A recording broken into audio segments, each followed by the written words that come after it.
What exactly is a culture war, and why are we being forced to live through it? Well, it is not a natural phenomenon. It is a man-made event, and one of the most famous people to use these techniques to get into power was Adolf Hitler.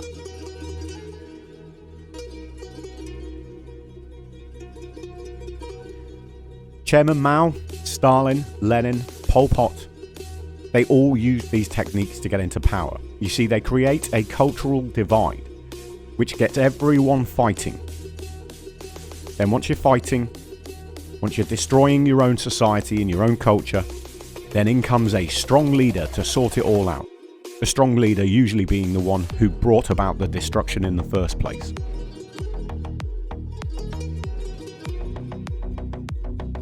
Now in this case, we're not sure exactly who the tyrannical ruler is, mainly because this culture war has been in the planning for at least 50 years, maybe even 100 years.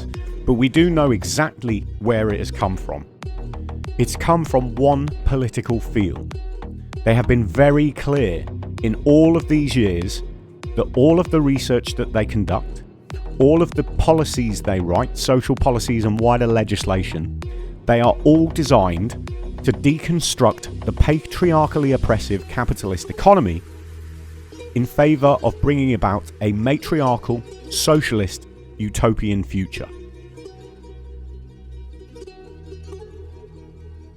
As most will now be aware nowadays, these so-called Marxist socialist revolutions, 9 times out of 10, have only ever created mass genocide and complete societal collapse.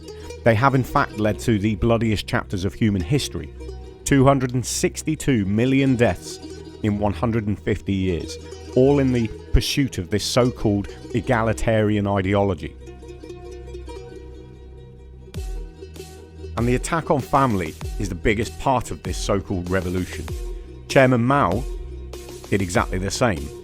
The first thing he did when he got into power was to recognise the family as an institution that the state could not interfere with, mainly because he destroyed families to get into power. Hitler was the same. He was actually quoted as saying, "The people will endure almost any loss of liberty so long as the state is perceived as acting in the best interest of the children." And it is for this reason that fathers, children and even mothers have no rights in family court. You see, that is where ground zero for these policies are. You destroy the family, you destroy the society.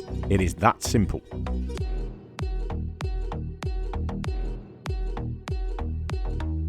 Like it or not, the attempt to overthrow our system of governance and social order is coming from the feminist field.